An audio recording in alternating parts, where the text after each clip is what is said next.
านผู้เจริญในธรรมทั้งหลายธรรมวินัยจากพระโอษฐ์ธรรมะเพื่อความพ้นทุกข์บรรยายโดยพระอาจารย์คือกฤษ โสธิพโล วัดหน้าป่าพง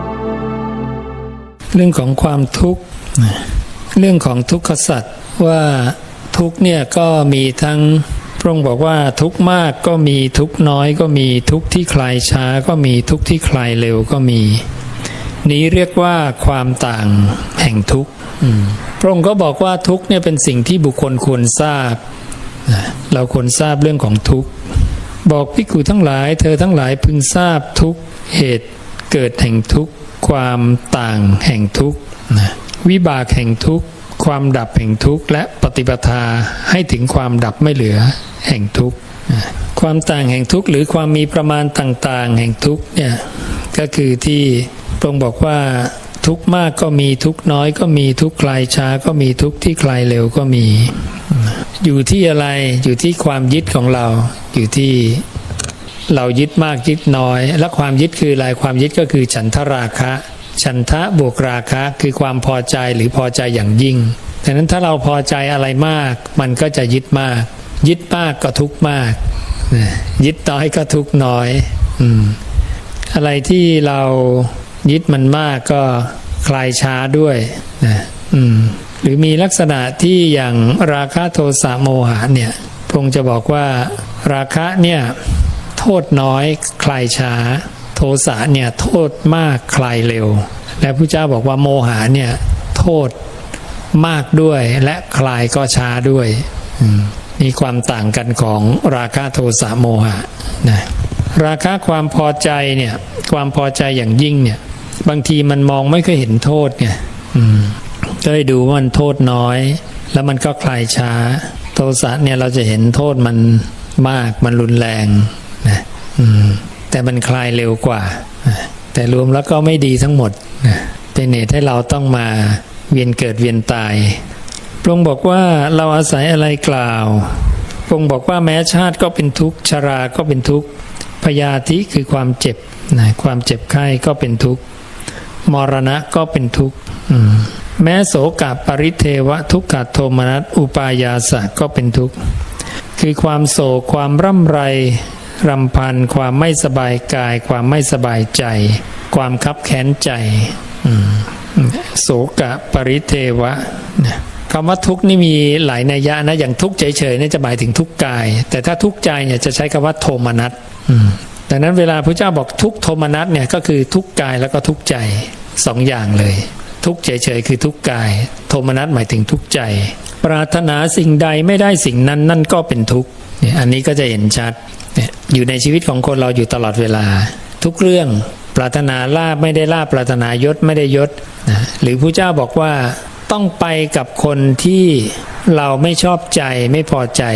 ก็เป็นทุกข์ไปด้วยกันมาด้วยกันกับคนที่เราไม่พอใจหรือไม่ได้ไปด้วยกันไม่ได้มาด้วยกันกับคนที่เราพอใจก็เป็นทุกข์อีกนะและมีที่พระเจ้าตรัสว่าทุกใดๆในโลกเนี่ยทุกทั้งหมดนั้นมีฉันทะเป็นมูลมีฉันทะเป็นเหตุเพราะว่าฉันทะเป็นมูลเหตุของความทุกข์ฉันทะความพอใจนะเป็นมูลเหตุของความทุกข์ทั้งหมดเลยดังนั้นทุกสิ่งทุกอย่างพอเรารู้สึกว่ามันมีทุกข์ขึ้นมาเนี่ยเราย้อนไปดูเถอะมันเป็นเพราะเราเนี่ยมีฉันทะความผูกพันกับมันถ้าเราวางความผูกพันความพอใจปุ๊บเนี่ยทุกข์ก็จะไม่เกิดวิธีที่จะวางความพอใจก็คือพระองค์ตรัสว่าอย่าไปเพลินกับมันเพลินเมื่อใดปุ๊บนั่นคือเราพอใจเราไม่อยากให้ความคิดแบบนี้เกิดแต่เราก็ไม่ทิ้งมันก็แสดงว่าเราพอใจมันถ้าเราไม่ได้พอใจมันเราต้องทิ้งมันได้เหมือนถ้าเราถือก้อนเหล็กแดงร้อนเราพอใจไม่ได้แน่นอนเราวางทันทีเลยแต่กับเราถือทองคำเนี่ยถือเงินเนี่ยเราก็ถือมันนานได้เนี่ยเพราะเราพอใจแต่นั้นเครื่องวัดสังเกตอย่างถ้าเราเพลินเนี่ยพระเจ้าบอกนั่นแหละเธอพอใจแล้วล่ะถ้าเธอวางความพอใจได้เธอจะไม่เพลินดังนั้นพระองค์จึงบอกว่าความเพลินใดความเพลินนั้นคืออุปทานความเพลินนั่นแหละคือความยึดมุมนี้ก็บางทีก็มองยากนะบางทีเราบอกว่าความคิดอกุศลเนี่ยเราไม่อยากให้เกิดแต่มันเกิดแต่เราไม่ยอมทิ้งมัน นะเราก็ปรุงอยู่กับมันต่อไป นั่นคือเราพอใจในความคิดอกุศลซึ่งทำให้เราเกิดอนุสัยความเคยชินในการเสพคบผืนนาแบบนี้และเมื่อเกิดนิสัยความเคยชินแบบนี้แหละไอ้สิ่งเนี้ยมันจะไปเกิดตอนเรากายเราแตกทำลายอะพอกายเราแตกทำลายปุ๊บเนี่ยพระเจ้าบอกก็จิตก็จะน้อมไปตามที่ตนเองคุ้นเคยเราเสพคบอะไรมากอารมณ์ใดมากคุ้นเคยอารมณ์ใดมากจิตจะโน้มไปตามอารมณ์นั้นๆพระเจ้าถึงบอกว่าสิ่งที่อารมณ์ที่ไม่ดีสิ่งที่ไม่ดีเป็นอกุศลเนี่ยอย่าทำมากอย่าทำบ่อยอย่าทำนานถ้ายิ่งเราทำมากทำบ่อยทำนานทำเป็นปกติมันจะเกิดเป็นนิสัยปัญหามันคือเกิดนิสัยนานๆเข้าไปเป็นอนุสัยนานๆไปเป็นอกุศลมูลและทีนี้แล้วก็จะผลักดันให้อกุศลธรรมเกิดต่อเนื่องไปเรื่อยๆซึ่งพระเจ้าบอกคนลักษณะอย่างนี้จะไปทางเสื่อมไม่ไปทางเจริญแม้ว่าเราจะรักษาศีลดีก็ตามแต่ถ้าใจเราไปอกุศลเรื่อยๆเราก็จะไปทางเสื่อมไม่ไปทางเจริญศีลมีกำลังไม่พอที่จะแก้ปัญหาตรงนี้นั้นวิธีในการแก้ปัญหาตรงนี้คือพระเจ้าบอกต้องทิ้งอารมณ์คือละความเพลินให้ได้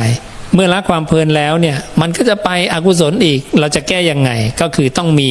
หลักมีเสาเขื่อนเสาหลักพระเจ้าจึงบอกกายของเราเนี่ยคือเสาเขื่อนเสาหลักนะแต่นั้นเมื่อละอารมณ์แล้วเนี่ยอย่าปล่อยให้มันไปกับอารมณ์อื่นต่อไปอย่าลืมตัวเสาเขื่อนเสาหลักนะหรือที่พระเจ้าตรัสเหมือนบุรุษถือหม้อน้ำมันนะบุรุษถือหม้อน้ำมันที่มีน้ำมันเต็มเปี่ยมปากหม้อ เดินประคองมาแล้วมีเพชฌฆาตเงื้อดาบอยู่เดินตามมาข้างหลังแล้วบอกว่าถ้าบุรุษคนเนี้ยทำน้ำมันหกแม้เพียง1 หยดเขาจะเอามีดดาบฟันคอให้ขาดซึ่งบุรุษคนเนี้ยเดินถือหม้อน้ำมันมานะ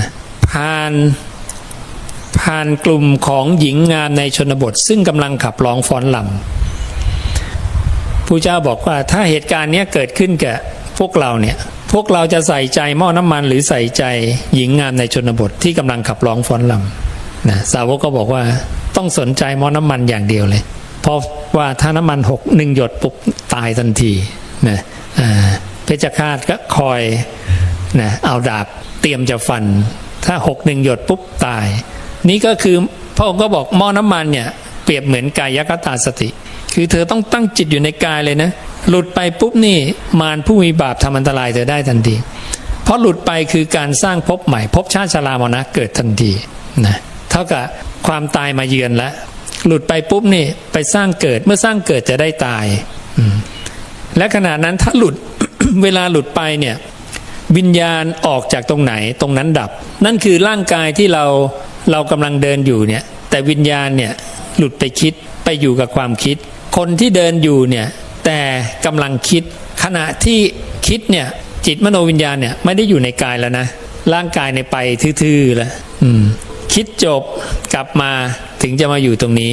นะเพราะฉะนั้นจิตมโนวิญญาณเนี่ยเกิดดับตลอดเวลาเกิดดับจิตไม่ได้ลอยไปแปะอยู่อารมณ์นั้นนะจิตจะต้องดับจากอารมณ์นี้ไปก่อนแล้วไปเกิดในอารมณ์ใหม่นะพระศาสดาจึงอุปมาเปรียบเหมือน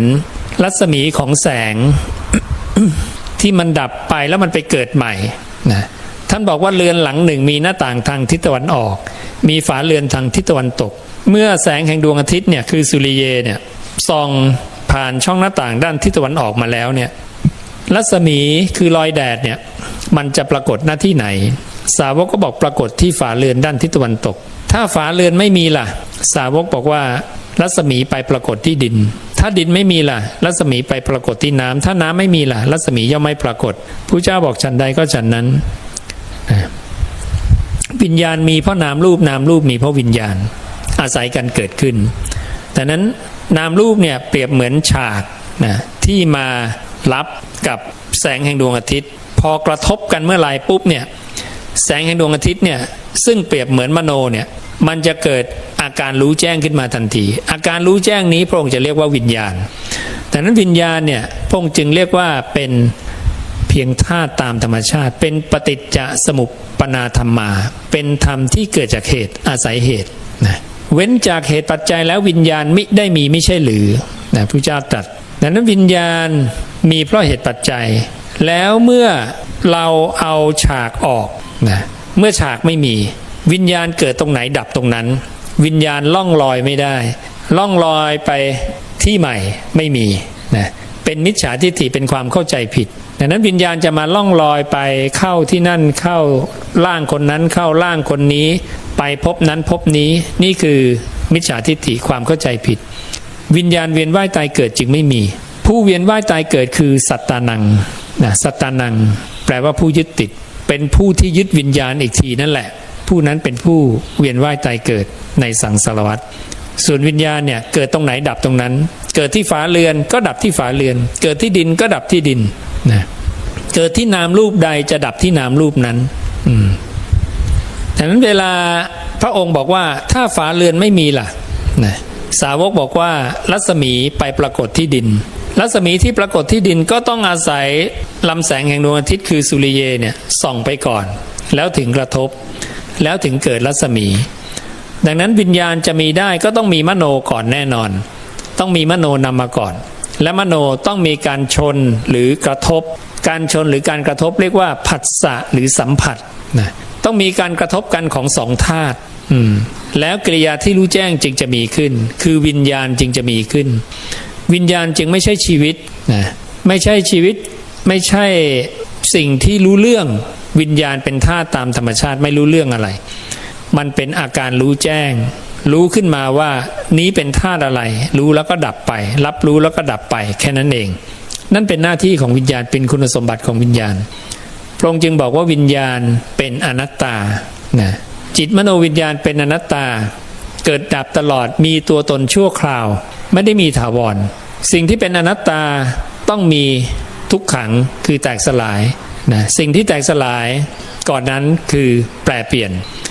สิ่งที่แปรเปลี่ยนคืออนิจจังเนี่ยก่อนนั้นคือเกิดนี่คือเหตุปัจจัยของมันธรรมชาติที่มีเหตุปัจจัยอาศัยกันมีขึ้นเกิดขึ้นอย่างเงี้ยเรียกว่าปฏิจจสมุปบาโทนะธรรมที่อาศัยกันเกิดขึ้นดังนั้นเมื่อสาวกของพระศาสดามีทิฏฐิว่าวิญญาณเวียนว่ายตายเกิดวิญญาณเป็นผู้แล่นไปท่องเที่ยวไปพระศาสดาจึงสั่งประชุมสงฆ์แล้วก็สอบสวนเรื่องนี้ว่าใครเคยได้ยินตถาคตพูดว่าวิญญาณเวียนว่ายตายเกิดนะถามหมู่ภิกขุไม่มีนะพระเจ้าก็ถามภิกขุรูปที่พูดนะก็ตอบไม่ได้ว่าเคยได้ยินตถาคตพูดที่ไหนก็ตอบไม่ได้แล้วก็ถามภิกขุทั้งหมดเลยว่าใครเคยได้ยินตถาคตพูดว่าวิญญาณเวียนว่ายตายเกิดบ้างก็ไม่มีนะแล้วพระเจ้าก็เลยตำหนิผู้ที่พูดอย่างนี้ว่าเป็นโมฆะบุรุษบุรุษผู้ว่างเปล่านะเพราะพระเจ้าไม่เคยสอนเอามาจากไหนนะแต่มันเป็นทิฏฐิของสมณพราหมณ์เราอื่นสมณพราหมณ์เราอื่นเนี่ยพระเจ้าตรัสเลยว่าเขาจะมีความเห็นว่าวิญญาณเนี่ยเป็นสิ่งที่เที่ยงแท้แน่นอนไม่แปรผันเขาคิดว่าวิญญาณไม่ตายเขาคิดว่าจิตเนี่ยไม่ตายแต่จิตเนี่ยเป็นของเกิดแก่เจ็บตายนะจิตเป็นธรรมชาติที่มีการเกิดจิตเกิดจากอะไรนะจิตก็เกิดจากวิญญาณนะจิตเกิดจากวิญญาณก่อนเกิดจากวิญญาณที่มีที่ตั้งคือเมื่อวิญญาณเนี่ยปาตุภาโวมีที่ตั้งจิตจะเริ่มเกิดโดยอาศัยนันทิราโคคือความพอใจบวกกับที่ตั้งสองอย่างวิญญาณจะได้ความเป็นวิญญาณได้ความเป็นคือวิญญาณมันได้ความเป็นคือภูตะภูตังนะพระเจ้าจึงบอกว่าปฐมังจิตตังอุปนังปฐมังวิญญาณังปาตุภูตังแรกที่จิตเกิดคือแรกที่วิญญาณปรากฏหรือวิญญาณได้ความเป็นดังนั้นเมื่อจิตเกิดนั่นคือวิญญาณเป็นนะก่อนวิญญาณเป็นก่อนจิตเกิดคือวิญญาณได้ที่ตั้งนะก่อนวิญญาณได้ที่ตั้งนะวิญญาณจะสำเร็จอย่างยิ่งก่อนวิญญาณสำเร็จอย่างยิ่งวิญญาณตั้งขึ้นก่อนวิญญาณตั้งขึ้นวิญญาณเกิดก่อนวิญญาณเกิดคืออุปาโทเนี่ยก็คือมีผัสสะสัมผัสกระทบนะก่อนมีสัมผัสกระทบก็มีมโนคือใจสุริเยนะโน้มเข้ามาเนี่ยนี่คือเหตุปัจจัยของธรรมชาติเหล่านี้ดังนั้นพระศาสดาให้เราเรียนรู้ธรรมชาติเหล่านี้ก็เพื่อให้รู้ว่ามันเป็นธาตุตามธรรมชาติเหมือนก้อนหินไม่รู้เรื่องอะไรอากาศน้ำไม่รู้เรื่องอะไรดังนั้นมันจึงไม่สามารถที่จะ ท่องเที่ยวไปในภพนั้นภพนี้ได้นะอันนี้เป็นสิ่งที่เราต้องค่อยๆทำความเข้าใจให้ชัดแจ้งเราเป็นชาวพุทธเราต้องรู้ว่าจิตมโนวิญญาณเป็นเพียงธาตุตามธรรมชาติรู้แจ้งมาแล้วก็ดับไปเหมือนแสงที่สว่างมาแล้วก็ดับไปสว่างมาแล้วก็ดับไปแค่นั้นเอง พระองค์บอกว่าเรากล่าวทุกข์ว่ามีความหลงไหลเป็นผลหรือว่ามีการแสวงหาเหตุปลดเปลื้องทุกข์ภายนอกเป็นผลนี้เรียกว่าวิบากแห่งทุกข์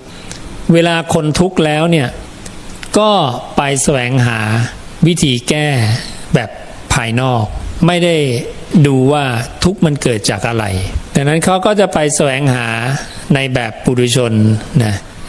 ไปกินเหล้าเมายาไปเที่ยวเตร่ไปแสวงหาสุขอื่นมาทดแทนบางทีก็เลยได้ทุกข์ใหม่กลับมาอีกมันก็ไม่สามารถแก้ทุกข์ได้อย่างถาวรดังนั้นพระศาสดาเลยให้ย้อนกลับมาดูว่าแล้วไอ้ที่แท้จริงเนี่ยทุกข์มันเกิดจากอะไรแน่ต้องไปแก้ที่เหตุทำทั้งหลายเกิดจากเหตุดังนั้นเวลาเราเกิดปัญหาแล้วเนี่ยเรามักจะไม่ค่อยแก้ที่สาเหตุพอเราไม่แก้ที่ต้นเหตุปุ๊บเนี่ยทุกข์มันก็แก้ไม่ได้มันก็ยังคงอยู่เราก็หลีกออกจากทุกข์ไม่ได้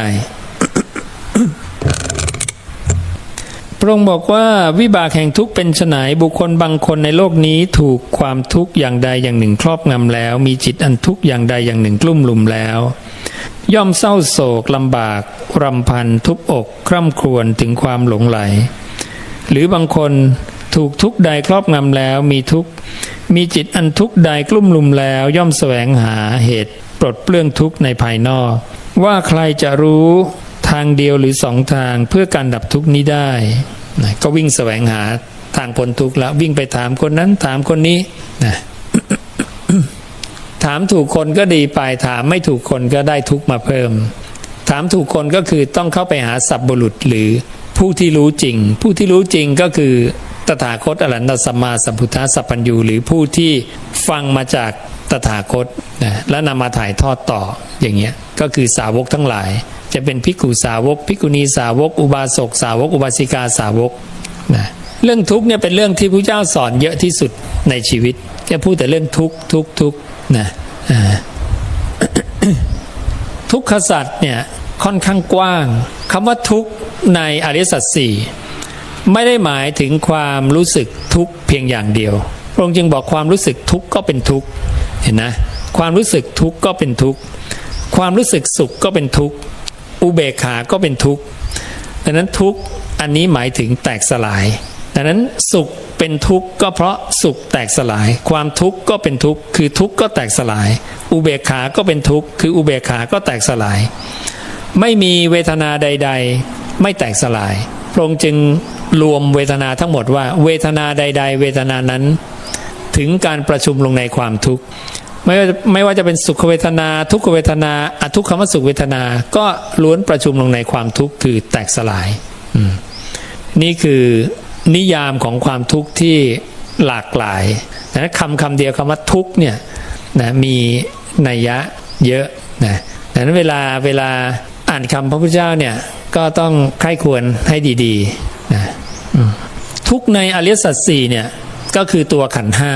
หรืออย่างพระเจ้าบอกว่าความเกิดความแก่ความเจ็บความตายก็เป็นทุกข์นะและพระเจ้าก็บอกว่า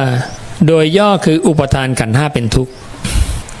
คำนี้ก็เถียงกันเยอะนะว่าทุกข์เนี่ยหมายถึงอุปทานในขันธ์ห้าหรือตัวขันธ์ห้าเป็นทุกข์เป็นทั้งสองอย่างเจอทั้งสองอย่างตัวขันธ์ห้าเองก็เป็นทุกข์คือมันแตกสลายและการเข้าไปยึดในสิ่งแตกสลายก็เป็นทุกข์เพราะเรายึดในสิ่งแตกสลายเวลาเรายึดสิ่งนั้นเนี่ยเราไม่ได้ยึดตอนมันแตกสลายเรายึดตอนมันมีรสอร่อยมีคุณประโยชน์มีอัศสาทะสัตว์ทั้งหลายเนี่ยยึดขันธ์ห้าในช่วงที่ขันธ์ห้ามีอัศสาทะคือรสอร่อยแต่เพราะสัตว์ทั้งหลายเนี่ยไม่เข้าไปใคร่ควรซึ่งโทษของมันสัตว์ทั้งหลายก็เลยเป็นทุกข์แต่นั้นใครเข้าไปใคร่ควรอาทินวะคือโทษเนี่ยการหลุดพ้นจากทุกข์จึงมีขึ้นได้ดังนั้นตัวขันธ์ห้าเองคือรูปเวทนาสัญญาสังขารวิญญาณเนี่ยตัวมันก็เป็นทุกข์คือมันแตกสลายและการที่สัตตานังเนี่ยเข้าไปยึดในสิ่งที่เป็นทุกข์ก็เป็นทุกข์ ทุกข์เพราะการแตกสลายของขันธ์ห้าเนี่ยอันนี้คือคำว่าทุกข์ที่มันซ้อนกันอยู่นิดหนึ่งดังนั้นทุกขสัจจึงมีความหมายหรือกินความหมายที่กว้างไม่ใช่แค่ความทุกข์รูปก็เป็นทุกข์คือรูปแตกสลายเวทนาก็เป็นทุกข์คือเวทนาแตกสลายนะสัญญาก็เป็นทุกข์คือสัญญาแตกสลายสังขารก็เป็นทุกข์คือสังขารแตกสลายวิญญาณก็เป็นทุกข์คือวิญญาณแตกสลายนะเวทนามันมีสามอาการคือสุขทุกข์อุเบกขาส่วนใหญ่จะไปคิดว่าความรู้สึกทุกข์เนี่ยเป็นการพูดเรื่องทุกข์ในอริยสัจสี่ดังนั้นบางทีการแปลทุกข์ในอริยสัจสี่นะบางคนก็เลยบอกว่าแปลว่าความทุกข์นะแต่จริงๆมันกว้างกว่านั้นบอกความทุกข์เป็นทุกข์ในอริยสัจสี่ก็ถูกเป็นหนึ่งในนั้นแต่ไม่หมดขันธ์ทั้ง5เลยทั้ง5ธรรมธาตุเป็นทุกข์ในอริยสัจสี่ดังนั้นทุกขสัจข้อที่1จึงกว้างมากธรรมชาติใดก็ตามที่มีความเสื่อมความแตกสลายธรรมชาตินั้นเป็นทุกข์หมดถูกเรียกว่าทุกขสัจนะอันเนี้ยกว้างครอบคลุมหมดและทุกข์มีเหตุเกิดคือขันธ์ห้ามีเหตุเกิดและขันธ์ห้ามีความดับนั่นคือสมุทัยกับนิโรธปฏิจจสมุปบาทโธเป็นการพูดอริยสัจสี่ในส่วน2ข้อคือข้อ2กับข้อ3นะปฏิจจสมุปบาทโธที่เราสัจฉายะเนี่ยสายเกิดลำดับเหตุของการเกิดนะอันนี้จะเป็นข้อ2ของอริยสัจสี่ส่วนสายดับเนี่ยจะเป็นข้อ3คือนิโรธนะคำว่านิโรธก็มีนัยยะของมันอีกนะนัยยะที่1ของนิโรธเนี่ยเราจะดูที่มีคนถามพระพุทธเจ้าว่าคำว่านิโรธหมายถึงนิโรธแห่งอะไรพระเจ้าข้าเขาก็ถามตรงๆนี่แหละพระเจ้าบอกว่าหมายถึงนิโรธแห่งรูปแห่งเวทนาสัญญาสังขารวิญญาณก็คือหมายถึงความดับแห่งรูปความดับแห่งเวทนาความดับแห่งสัญญาความดับแห่งสังขารความดับแห่งวิญญาณนี่เป็นนัยยะที่นี่คืออริยสัจสี่ที่ตรัสว่านิโรธนัยยะแรกนัยยะที่ลึกขึ้นไปกว่านั้นเมื่อขันธ์ทั้ง5มันดับแล้วเราหมดอุปทานในขันธ์5พระเจ้าก็เรียกมันว่านิโรธอีกเหมือนกันก็คือความดับสนิทของขันธ์5ทั้งหมดก็เป็นนิโรธนี้เป็นนัยยะที่2จึงเป็นชื่อแทนนิพพานด้วยนะนิโรธจึงเป็นชื่อแทนนิพพานเพราะเมื่อรูปดับเวทนาดับสัญญาดับสังขารดับวิญญาณดับและเป็นการดับโดยหมดอุปทานนั่นก็คือปรินิพพาน ก็ใช้คำว่านิโรธอีกเหมือนกันเพราะฉะนั้นคำในพุทธศาสนาเนี่ยนะที่มีซ้อนกันหรือมีหลายนัยยะเนี่ยมีค่อนข้างเยอะเหมือนกันเพราะความจริงมันเป็นอย่างนั้นจริงๆแม้แต่เรื่องของการเกิดนะเกิดซ้อนเกิดซ้อนเกิดซ้อนเกิดเนี่ยมันซ้อนกันหลายชั้น การเกิดมีขึ้นของความเกิดความเกิดมันมีเพราะอะไรและความดับและความเกิดจะดับไปเพราะอะไรเนี่ยอันนี้มันจะเป็นเกิดซ้อนเกิดดังนั้นพระศาสดาก็จะมีคำว่าเกิดเนี่ยหลายคำที่ใช้ในการเรียกแล้วก็จะมีการแบ่งว่าเกิดระดับนี้ต้องใช้คำนี้ใช้คำนี้อย่างเงี้ยแต่นั้นคำว่าเกิดพระเจ้าก็จะมีอุปาโทก็เกิดสมุทัยก็เกิดชาตกะคือชาติก็เกิดนะเยอะเลยอวัคกันติก็เกิดอีกนะเยอะมันมีการเกิดซ้อนกันหลายชั้นเหมือนสัตตานังเนี่ยเข้ามายึดวิญญาณยึดมโนมโนเกิดมโนมากระทบเกิดวิญญาณยึดวิญญาณอีกว่าวิญญาณเป็นเราการรู้แจ้งนี้เป็นเรานี่เกิดอีกแล้วพอวิญญาณมีการรู้แจ้งซึ่งตั้งอยู่ในนามรูป4ขันธ์ขันธ์ใดขันธ์หนึ่งนามรูปก็เกิดอีกแล้วเห็นนะมโนเกิดวิญญาณเกิดนามรูปเกิดนามรูปมี4รูป1นาม3ถ้าตั้งในรูปเกิดตั้งในเวทนาเกิดตั้งในสัญญาเกิดตั้งในสังขารเกิดนะมันเกิดหลายเกิดเหลือเกินนะพอสมมุติมาตั้งในสัญญายังอัตภาพในสัญญานั้นให้เกิดขึ้นก็เป็นอัตตาที่ได้การเกิดในผืนนาในสัญญานั้นอีกทีนะอย่างพวกเทวดารูปภพอรูปภพนะเขามีสัญญารูปสัญญาอรูปสัญญาพวกนี้พอวิญญาณมาทีตั้งในนี้นะก็สร้างอัตภาพในผืนนานั้นให้เกิดขึ้นก็เกิดอีกแล้วเห็นไหมเนี่ยเกิดกี่ชั้นนะดังนั้นเราก็ต้องเรียนรู้ศัพท์เฉพาะของพระพุทธเจ้านี่แหละว่า อันเนี้ยใช้ตรงไหนจุดไหนจุดไหนจุดไหน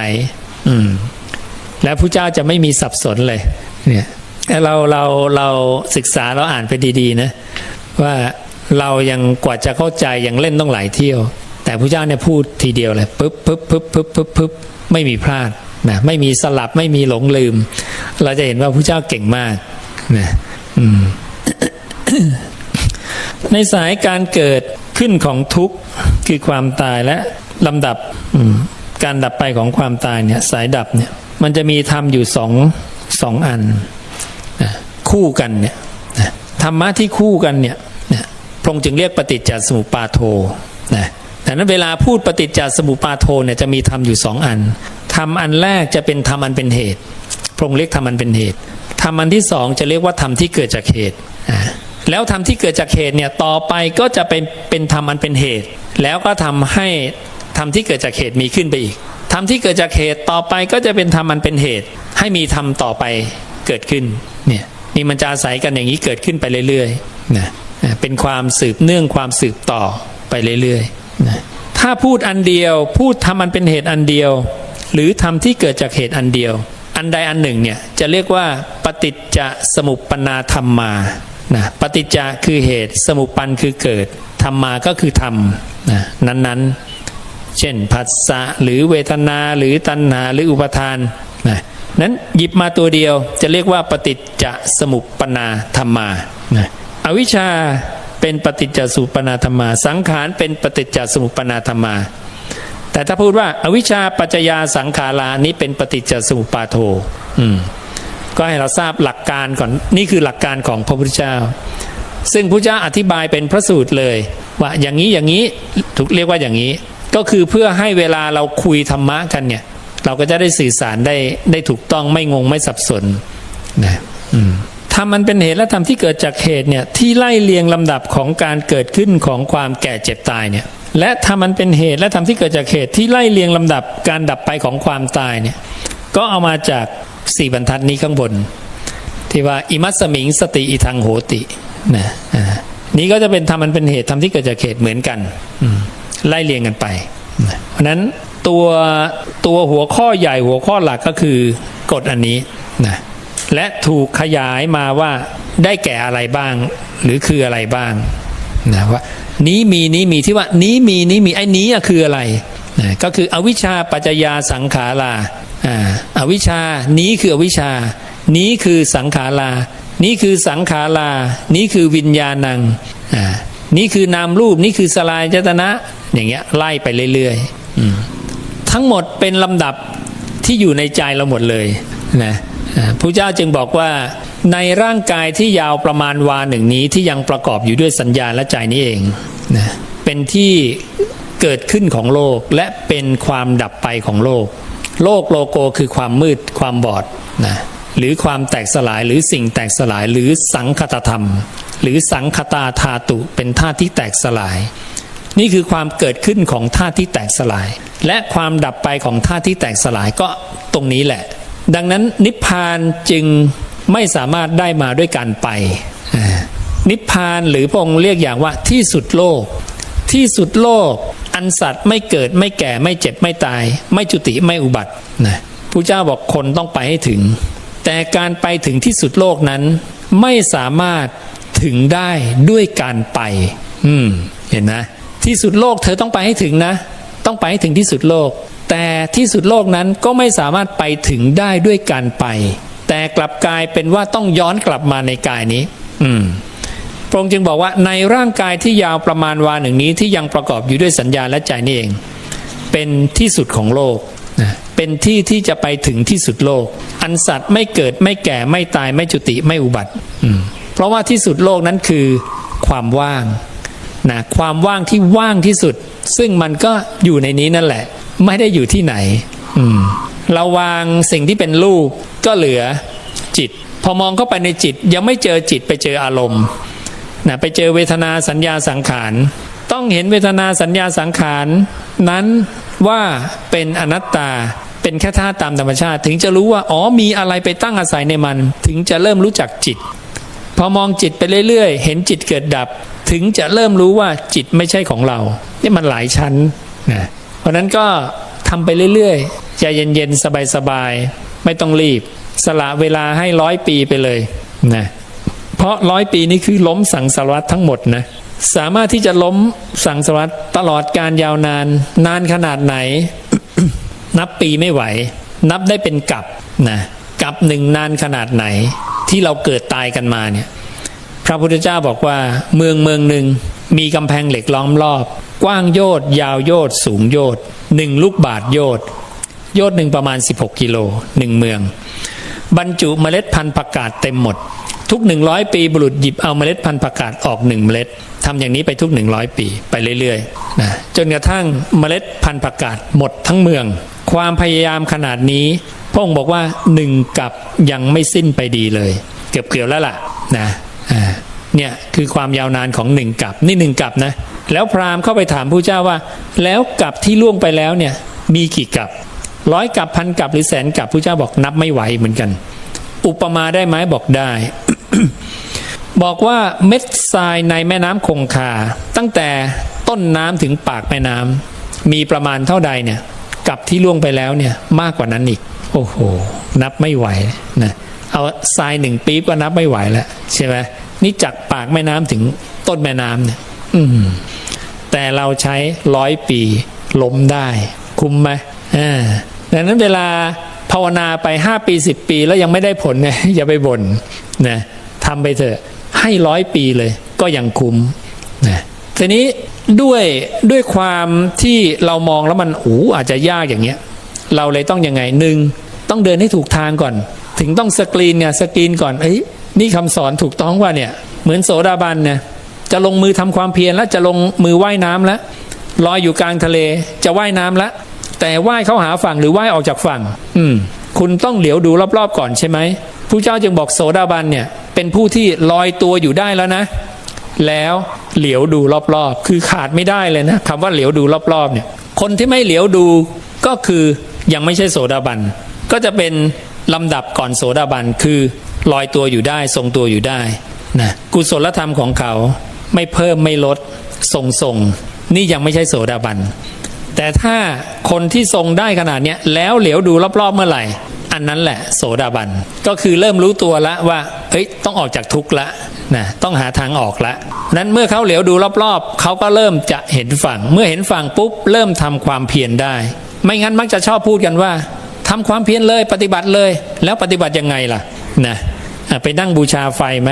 นั่งบูชาน้ำไหมอย่างเงี้ยใช่ไหมมันต้องเห็นฝั่งก่อนนะเห็นทิศทางก่อนเมื่อเห็นทิศทางปุ๊บอยากจะลงมือทำความเพียรแค่ไหนเอาเลยนะเร่งความเพียรแค่ไหนก็ได้จึงเป็นบุคคลลำดับต่อมาคือสกทาคามีสกทาคามีคือบุคคลผู้ว่ายน้ำเข้าหาฝั่งแต่ถ้าคนลอยตัวเหลียวดูรอบๆอันนี้โสดาบันต่างกันคือคนหนึ่งยังอยู่ณจุดหยุดนิ่งแค่ลอยตัวยังไม่ได้ว่ายน้ำแต่คนว่ายน้ำเนี่ยคือสกทาคามีผู้เจ้าจึงบอกว่าสกทาคามีเนี่ยราคะโทสะโมหะจะเบาบางลงไปเรื่อยๆความต่างกันของ2 พวกนี้ก็คือโสดาบันเนี่ยยังพอใจมนุสสเกหิกาเมหิก็คือกามของมนุษย์นะแต่สกทาคามีเนี่ยเริ่มวางความพอใจในกามของมนุษย์ได้แล้วแต่ยังละความพอใจในทิพพากามากามอันเป็นทิพย์ไม่ได้ก็คือวางความคิดไม่ได้แต่วางกายได้ละด้านร่างกายเนี่ยวางได้แต่ใจยังคิดอยู่ยังทิ้งไม่ได้นี่สกทาคามีแต่เริ่มทำลายแล้วเริ่มรู้แล้วว่ากายวาจาเนี่ยมันออกมาจากความคิดเริ่มจัดการความคิดแล้วคอยทิ้งความคิดคอยละนันทิตลอดเวลาเลยนะถ่ายถอนบรรเทาทำให้สิ้นสุดไปทำให้ไม่มีเหลือและถ้าทำลายตัวความคิดได้หมดนะในส่วนของกามคืออะไรในส่วนของความในส่วนของรูปที่น่าปรารถนาน่ารักใคร่น่าพอใจเสียงที่น่าปรารถนาน่ารักใคร่น่าพอใจกลิ่นรสสัมผัสที่น่าปรารถนาน่ารักใคร่น่าพอใจอันนี้คืออนาคามีแยกกันตรงนี้แค่นั้นเองนะพระเจ้าจึงบอกว่า คนที่เป็นอนาคามีก็คือกามโยคะวิสังยุตโตวิสังยุตโตแปลว่าพรากแล้วจากเครื่องผูกในกามดังนั้นรูป ที่น่าปรารถนาน่ารักใคร่น่าพอใจทำอะไรก็ไม่ได้เสียงทำอะไรไม่ได้กลิ่นรสสัมผัสทำอะไรก็ไม่ได้เขาอยู่อุเบกขาได้นั่นคืออนาคามีก็คือสังโยชน์ข้อ4สิ้นกามราคะหรือกามฉันทะนะสิ้นยังเหลือเศษพยาบาทอีกนิดหนึ่งพอสิ้นข้อ4พวกเนี่ยพงเรียกอนาคามีแล้วดังนั้นสกทาคามีเนี่ยยังไม่หมดนะยังไม่หมดกามจึงสกทาคามีจึงถูกเรียกว่าเป็นผู้ที่ยังมี กามโยคะ ยุตโต ยังไม่วิสังยุตโตนะ สังโยชน์ของสกทาคามีจึงละได้แค่3ข้อนะแต่ถ้าอนาคามีปุ๊บขึ้น4เลยและถ้าอนาคามีประเภทละได้ข้อที่5พวกนี้จะไปเกิดในสุทธวาสชั้นที่5เท่านั้นแต่ถ้าละได้4ข้อแล้วกายแตกทำลายตายก่อนพวกนี้จะเกิดในสุทธวาส4ชั้นแรกถ้าละได้5ข้อคือชั้นที่5แต่นั้นชั้นที่5จะเป็นพวกอนาคามีที่ละได้ครบ5ข้อเท่านั้นส่วน4ชั้นแรกก็คือพวกละได้4ข้อ นี่ก็เป็นความต่างกันของการดับทุกข์ได้มากน้อยแค่ไหนดังนั้นถ้าเราดับทุกข์ได้มากน้อยแค่ไหนอย่างไรเนี่ยผลมันก็ได้แค่นั้นโสดาบันก็เกิดอีกนะ3แบบที่1ก็คือสัตตคตุปรมะไปเกิดเป็นเทวดาบ้างมนุษย์บ้างไม่เกิน7ครั้งไม่มีภพที่8ของโสดาบันนะใน7ชาติเนี่ย จะสลับกันระหว่างมนุษย์กับเทวดาบ้างมนุษย์บ้างกลุ่มที่2เรียกโกลังโกละพวกนี้จะมาเกิดในสกุล 2-3 คราวสกุลหมายถึงตระกูลของมนุษย์กลุ่มที่3เรียกว่าเอกพีชีพวกนี้จะมาเกิดในภพมนุษย์คราวเดียวครั้งเดียวดังนั้นถ้าโสดาบันที่ไปเกิดเป็นเทวดาพวกนี้จะไปอยู่ในกลุ่มสัตตคตุปรมะละ7ชาติถ้า2กลุ่มโกลังโกละกับเอกพีชีจะไม่ไปเกิดในเทวดาจะเกิดในเฉพาะภพมนุษย์ เนี่ยใบไม้มันวิ่งได้มันมีชีวิตไหมไม่มีน้ำไหลได้มันมีชีวิตไหมไม่มีแสงสว่างมาได้แล้วดับไปมันมีชีวิตไหมไม่มีนี่ไงนะเพราะฉะนั้นสิ่งที่บางทีมันเคลื่อนไหวได้มันไม่ใช่ชีวิตทั้งหมดมโนเนี่ยโน้มไปได้แต่ไม่ใช่ชีวิตดังนั้นจิตมโนวิญญาณไม่ใช่ชีวิตนะไม่ใช่ผู้ที่รู้เรื่องคนที่รู้เรื่องทั้งหมดเนี่ยคือผู้ยึดติดสัตตานังพระเจ้าใช้คำว่าสัตตะหรือสัตตาหรือสัตโตหรือสัตตานังแปลว่าผู้ยึดติดอะไรติดรูปติดเวทนาติดสัญญาติดสังขารติดวิญญาณติด5ตัวนี้5ตัวนี้ทำงานกันยังไง1ตัวไปตั้งอาศัยใน4ตัวคือจิตมโนวิญญาณไปตั้งอาศัยใน4ธาตุ4ธาตุนี้เป็นฐานที่ตั้งพระองค์จึงเรียกว่าจัตตโสวิญญาณัตถิติโย4วิญญาณที่ตั้งนะมีที่ตั้ง4ที่วิญญาณไปตั้งใน4ที่นี่ก็เป็นความรู้ของโสดาบันที่เป็นปัญญินทรีย์แก่กล้าด้านปัญญาจะมองเข้าไปในจิตตัวเองแล้วจะเห็นการเกิดการดับการวนเวียนของวิญญาณเนี่ยวนอยู่ใน4ธาตุนี้ดังนั้นหนึ่งในคุณสมบัติของโสดาบันก็คือจะรู้ว่าวิญญาณไม่เวียนเลยไปจาก4ธรรมธาตุนี้เราดูในจิตของเราเนี่ยเวลารู้ขึ้นมานะผู้เจ้าให้เรามารู้ลมใช่ไหมถ้ามันไม่รู้ลมมันจะไปคิดอดีตถ้ามันไม่คิดอดีตมันไปคิดอนาคตนะ3แล้วนะลมคือรูปคิดอดีตสัญญาคิดอนาคตสังขารถ้าไม่ไป3ตัวนี้มันจะไปรู้สึกสุขทุกข์หรือพอใจไม่พอใจนั่นเป็นเวทนาวิญญาณของเราทุกคนตั้งอยู่ใน4ธาตุนี้เท่านั้นไม่มีเกินนี้ไปตรวจสอบดูได้ในอดีตก็จะเป็นอย่างนี้อนาคตลูกหลานเราที่จะเกิดขึ้นก็จะเป็นอย่างนี้ปัจจุบันนี้ตรวจสอบก็เป็นอย่างนี้ธรรมะนี้เรียกว่าอากาลิโกเพราะเหตุอย่างนี้ไม่ว่าจะเป็นอดีตอนาคตปัจจุบันธรรมธาตุนี้ทำงานเหมือนเดิมอย่างนี้ตลอดเวลาการมาดูจิตก็เพื่อให้รู้ว่าจิตไม่ใช่ของเราและจิตทำงานยังไงทำงานอย่างนี้เกิดจากอะไรเกิดจากวิญญาณเกิดจากอะไรจิตเกิดจากมโนนะมโนมีเพราะอะไรเพราะอวิชชาสัมผัสเพราะไม่รู้เลยหลุดเข้ามาสู่ระบบนี้ถ้ารู้แล้วก็ระบบนี้ก็ไม่มีนะแต่นั้นผู้ที่หมดอวิชชาแล้วพระอรหันต์รู้แล้วว่าอ๋อระบบนี้ไม่ใช่ตัวเขาของเขาระบบนี้ก็ไม่เกิดขึ้นอีกนะ1 วงรอบครั้งเดียวนะก็คือถ้าวิชาเกิดขึ้นแล้ว อวิชชาจางคลายหมดไปแล้วก็คือไม่มีการย้อนกลับมาอีกนะดังนั้นพวกเราก็คือยังอยู่ใน1 คืนของอวิชชาความมืดความบอดถ้าหลุดไปแล้วก็คือหลุดเลยไม่มีการกลับมาอีกอันนี้คือเรื่องของทุกข์ถ้าเราเข้าใจตรงนี้นะเราก็จะเข้าใจที่บางทีตอนอาจารย์มาอยู่ที่นี่แรกๆก็จะมีคนมาถามมีโยมอยู่การบินไทยเนี่ยก็มาถามบอกอาจารย์จะเอานิพพานไปทำไมใช่ไหมเราจะเข้าใจคำถามพวกนี้เพราะเขาคิดว่าทางโลกมันจีรังไงคิดว่าทางโลกมันจีรังเราก็เลยถามว่าแล้วโยมอยากได้อะไรในทางโลกใช่ไหมแล้วสิ่งที่โยมได้ในทางโลกมันถาวรไหมถ้ามันถาวรพระเจ้าก็เอาแต่เพราะมันไม่ถาวรนะมันเป็นของแตกสลายบ้านรถแพะแกะไก่สุกรช้างโคม้าลาบุตรภรรยายศลาภนะมีแล้วก็หมดมีแล้วก็หมดพอตายแล้วหมดเลยทีนี้นะทิ้งไว้บนโลกหาทรัพย์ได้เท่าไหร่ก็ทิ้งไว้บนโลกนะก็ทำอะไรไม่ได้ฟังแบบไม่ใคร่ควรนะแต่ก่อน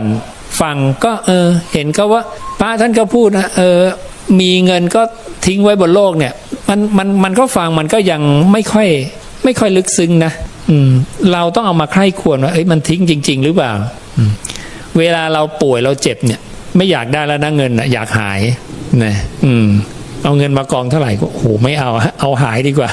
นะทุกอย่างหมดราคาหมดเลยอยากหายป่วยอย่างเดียวนั่นนะแล้วพอเราจะตายปุ๊บเนี่ยเริ่มเข้าใจเลยมันไม่ใช่ของเราจริงๆแต่นั้นเวลาคนใกล้จะตายเนี่ยพระเจ้าจึงบอกว่าช่วงนี้อินทรีย์จะแก่กล้าแล้วถึงทำให้บรรลุได้เร็วเมื่อฟังธรรมะพระเจ้าเข้าช่วงยังไม่ตายนี่ยังไม่ค่อยเข้ายังอีกนานเวลายังอีกนานไอ้ที่บอกอีกนานอาจจะไม่รู้ก็ได้ว่าเย็นนี้อาจจะตายจริงไหม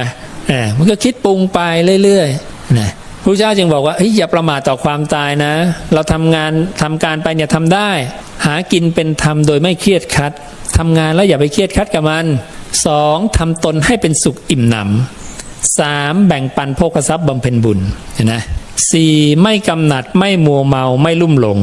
มีปกติเห็นโทษมีปัญญาเป็นเครื่องสลัดออกบริโภคโภคทรัพย์เหล่านั้น4ข้อนี่คือคฤหัสถ์ชั้นเลิศชั้นประเสริฐชั้นบวรชั้นสูงสุดกว่าคฤหัสถ์ทั้งหลายในโลกเนี่ยทำแค่เนี้ยนั่นคือยอมรู้ประมาณละเป็นมัชฌิมาปฏิปทาละทำได้อย่างเงี้ยนะหากินเราก็หากินเป็นธรรมแล้วเราก็ไม่เครียดขัดแล้วเราก็รู้จักทำตนให้เป็นสุขให้อิ่มหนำด้วยให้เป็นสุขด้วยแล้วเราก็รู้จักแบ่งปันโภคทรัพย์บำเพ็ญบุญด้วยมีการเสียสละมีการแบ่งปันต่อสังคมนะแล้วขณะเดียวกันที่เราบริโภคโภคทรัพย์เนี่ยเราก็ไม่ลุ่มหลงกับมันไม่กำหนัดไม่มัวเมาไม่ลุ่มหลงแล้วเราก็มีปกติเห็นโทษคือเริ่มมีปัญญาแล้วมีปัญญาเป็นเครื่องสลัดออกอยู่กับมันใช้มันก็เห็นโทษมันด้วยนะไม่งั้นใช้รถพอรถเสียก็ทุกข์ใช้แก้วแตกก็ทุกข์นะนี่คือมุมมองด้านปัญญาอยู่กับมันได้อยู่ด้วยปัญญาการที่เราอยู่มันด้วยปัญญา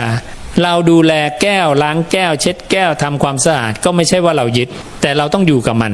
พระฉันในบาตรฉันเสร็จก็ต้องล้างบาตรนะบอกแล้วผมปล่อยวางแล้วผมไม่ล้างก็ปล่อยแล้วพรุ่งนี้จะเอาอะไรฉันนะเอาอาหารมาก็เน่าเนี่ยก็ต้องดูแลนั้นพระพุทธเจ้าก็ยังดูแลธาตุขันธ์ของท่านตามสมควรแก่กรณีไม่ใช่ปล่อยแบบปริพาชกนะทำตัวแบบว่ามอมแมมเลยซึ่งพระเจ้าก็เคยทำมาแล้ว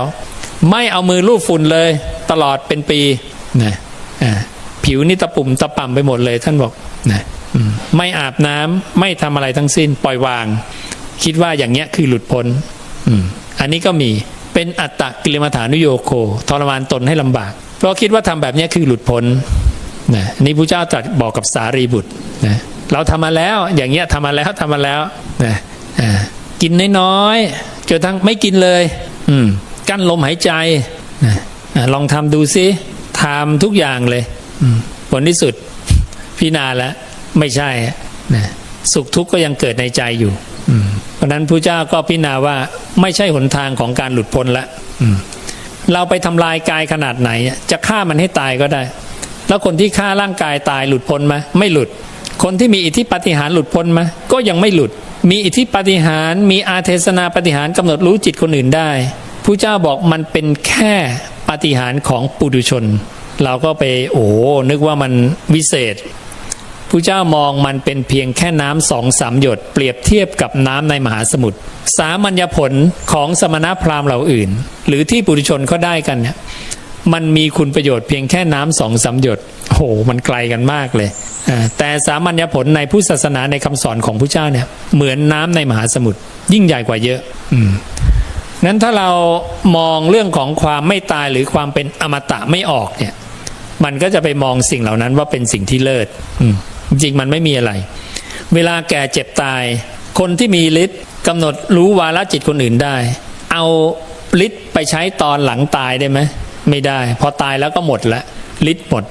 เอาไปใช้กับยมบาลไม่ได้แล้วนายนิรยาบาลจะมาลากไปจะใช้ฤทธิ์ใช้ไม่ได้แล้วหมดจบไปแล้วนะมันช่วยอะไรเราไม่ได้ไงพระเจ้าถึงตรัสบอกว่าพระองค์รู้สึกอึดอัดขยักขยงเกลียดชังต่ออิทธิปาฏิหาริย์และอาเทศนาปาฏิหาริย์เป็นอย่างยิ่งเนี่ยเราเคยได้ยินไหมคำพวกเนี้ยนะพระเจ้าท่านไม่ชอบเลยแต่ชาวพุทธเราก็ชอบกันนะ ชอบกันไปอย่าว่าแต่ใครเลยตัวอาจารย์เองก็ชอบมาแต่ก่อนนะเข้ามาในพุทธศาสนาเนี่ยก็เข้าเพราะแหมอ่านเรื่องฤทธิ์เรื่องเดชอะไรมามันสนุกนะอ่านไปอ่านมาเริ่มไปทางเนื้อธรรมที่เป็นอริยสัจสี่มากขึ้นก็นี่มันไม่ใช่เนี่ยไม่ใช่เป้าหมายเริ่มเข้าใจทีละนิดอะไรอย่างเงี้ยแต่นั้นแรกๆก็เป็นอย่างนั้นก่อนแหละไม่ได้แปลกเป็นกันทั้งนั้นแหละนะเราต้องเห็นกรอบของมันเหมือนกับแต่ก่อนเราก็อยากไปเป็นเทวดาอยากไปเป็นพรหมแต่เพราะเราไม่รู้ว่าเทวดาก็ตายแต่พอมารู้เทวดาก็ตายเป็นพรหมก็ตายแล้วจะไปเป็นทำไมในเมื่อมันก็แก่เจ็บตายเนี่ยดังนั้นถึงบอกเราต้องสั่งสมคำสอนของพระศาสดาเราจะได้รู้ภาพรวมภาพกว้างทั้งหมดแล้วก็เลือกเอาเองอยากเป็นแบบไหนถ้ารู้หมดแล้วเนี่ยยังอยากจะเป็นปุถุชนอยู่ก็เป็นไปไม่เป็นไรนะเพราะตัวเองก็ต้องยอมรับว่าจะต้องไปเกิดในนรกกับเดรัจฉานเปรตวิสัยอีกนะซึ่งเราทุกคนก็เคยเกิดมาแล้วหลายแสนหลายล้านรอบอยากจะลงไปอีกรอบก็คงไม่แปลกนะแต่มันก็ทุกข์ทรมานแต่ถ้าเราไม่ลงเลยดีไหมก็ดีนะและถ้าจะให้ท่องเที่ยวไปในสังสารวัฏแบบไม่ลงทุกขติเลยไม่มีในโลกนะตราบใดที่มีการท่องเที่ยวจะไม่มีการท่องเที่ยวเฉพาะเทวดาตลอดกาลยาวนานไม่มีลงไม่มีนะถ้ามีขึ้นมีลงนะขึ้นลงอยู่อย่างนี้แหละนะนอกจากออกจากระบบนี้เลยอันนั้นแหละถาวรออกจากระบบนี้เพราะอะไรก็เพราะออกจากสิ่งที่ไม่ใช่ของเธอไงสิ่งที่มันไม่ใช่ของเราก็เลยออกมาไงถ้ามันใช่ของเราจะออกทำไมแต่นั้นพระพุทธเจ้าเนี่ยต้องการให้เรากลับไปสู่สภาพเดิมของตัวเองแท้ๆท่านจึงบอกว่านั่นไม่ใช่ของเรานั่นไม่ใช่เป็นเรานั่นไม่ใช่ตัวตนของเราไงเนี่ยคำนี้ต้องฟังให้ซึ้งนะให้ลึกนะทำไมพระเจ้าชี้ว่านั่นไม่ใช่ของเราเนตังมะมะนั่นไม่ใช่ของเราเนโสมัสสมินั่นไม่ใช่เป็นเรานะเมโสอัตตานั่นไม่ใช่ตัวตนของเราแล้วเราเป็นใครใช่ไหมภาวนาไปภาวนามามันจะมีอยู่ช่วงหนึ่งที่เราพอเราไล่ดูรูปไม่ใช่เราจิตเข้าไปยังไม่เจออารมณ์ไม่ใช่เราพอมาเจอจิตไม่ใช่เราเนี่ยจะเริ่มงงแล้วเราเป็นใครวะนะแต่ก่อนเรายังไม่เจอพุทธวจนะเนี่ยเราก็จะมานั่งถามกันแล้วเราคืออะไรในเมื่อขันธ์ห้าไม่ใช่เราเลยเราไม่รู้บัญญัติศัพท์ของพระเจ้าเรื่องของสัตตานังนั้นมันก็ไปไม่สุดปุ๊บมันก็จะเกิดคำถามก็มานั่งสุมหัวกันนะแล้วเราเป็นใครวะ ในเมื่อไม่ใช่ขันธ์ห้าแต่เมื่อไม่รู้บัญญัติศัพท์ก็เลยนึกว่าจิตและไปคิดว่ามีจิตที่ไม่ตายซึ่งจริงๆแล้วเนี่ยอันเนี้ยมันขัดแย้งกันทันทีเลยเพราะจิตก็คือจิตพระเจ้าบอกจิตตังภาเวยังสังคตะเมตังจิตนี้เป็นสังคตะดังนั้นคำว่าจิตเนี่ยคือสังคตะสังคตาธาตุคุณสมบัติคืออะไรเกิดปรากฏเสื่อมปรากฏเมื่อตั้งอยู่มีภาวะอย่างปรากฏดังนั้นไม่มีนะจิตที่ทั้งเกิดทั้งไม่เกิดนะไม่มีจิตเกิดก็คือเกิดจิตเสื่อมก็คือเสื่อมอยู่ฝั่งเกิดเสื่อมดับจะไปอยู่ฝั่งไม่เกิดไม่ดับไม่มีสิ่งที่ไม่เกิดไม่ดับสิ่งที่ไม่ดับจะต้องไม่เสื่อมสิ่งที่ไม่เสื่อมจะต้องไม่เกิดแต่นั้นของที่มีการเกิดปรากฏอยู่ๆจะกลายเป็นของที่ไม่เกิดปรากฏไม่ใช่เข้าใจผิด อันเนี้ยเป็นความเข้าใจผิดในหมู่นักปฏิบัติกันอีกเยอะพอสมควร เพราะอะไร เพราะแค่ไม่ได้เสพครบพุทธวจนะ ไม่รู้คำของตถาคตแค่นั้นเองนะจริงๆถ้าฟังพระเจ้าเนี่ยเข้าใจนะพระเจ้าจะบอกเป็นลำดับไปเรื่อยๆนะสุดท้ายก็ขออนุโมทนากับพวกเราทุกคนที่ได้มาทำบุญถวายทานมาสั่งสมสุตตะในคำของตถาคตมากระทำกิจเนื่องด้วยการฟังกระทำกิจเนื่องด้วยความเป็นผู้สูตรแทงตลอดอย่างดีด้วยทิฏฐิก็ขอให้เป็นเหตุเป็นปัจจัยพวกเราได้รับอานิสงส์ตามที่พระศาสดาได้ทรงบัญญัติไว้แล้วทุกประการนะรวมทั้งผู้ที่รับชมรับฟังอยู่ทางบ้านและทุกๆสถานที่ทั้งในประเทศและต่างประเทศ